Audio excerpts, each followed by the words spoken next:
माझं नाव भावेश परमार. माझी आईचं नाव विमळा महेश परमार. त्यांचा मृत्यू गेल्या महिन्यामध्ये 5 ऑगस्टला झालेला. त्यांच्यासाठी मी मृत्यू दाखला घ्यायला आले होतो. गेल्या 1 हप्त्यापासून मी प्रयत्न करत आहे, पण प्रॉब्लेम हे झालाय, लास्ट वीक मध्ये ठीक आहे मी आलेलो तेव्हा सुट्टी पडलेली 3 दिवसाची, त्यावेळी माझं काम झालं नाही.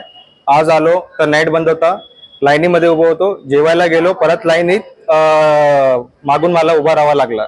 आता मी इथे गेल्या कमीत कमी सकाळपासून आम्ही उभे आहेत आणि माझ्या बरोबर हे सगळे उभे आहेत. इथे नाही पंख्याची सुविधा आहे, नाही कुठल्या प्रकारची सुविधा आहे. तुम्ही वॉशरूम सुद्धा बघू शकता, वॉशरूम मध्ये वॉश बेसिन मध्ये नळ नाही आहे.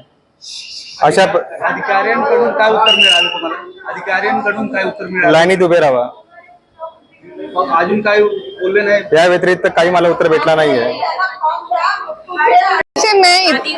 फर्स्ट आपका नाम बताइए। हाँ, मेरा नाम चैताली नीरव गाला। क्या हुआ है आज? 15 दिन से मैं अपने बर्थ सर्टिफिकेट के लिए भाग दौड़ कर रही हूँ।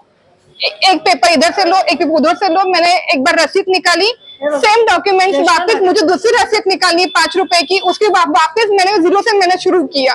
एक ही आदमी रसीद दे रहा है, उसी से वापस दूसरी रसीद की वापस न्यू लाइन लगाओ। ये क्या सिस्टम है? कम से कम एक आदमी, एक प्रोसेस के लिए आपको अलग अलग आदमी रखो ना।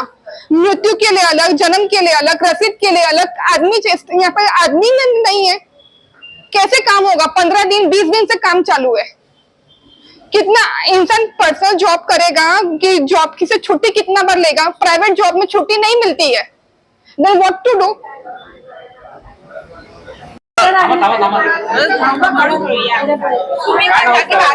उदय येरगोळे. काय समस्या आहे? मी आलो तो आईच्या मृत्यू प्रमाणपत्र मध्ये करेक्शन करण्यासाठी.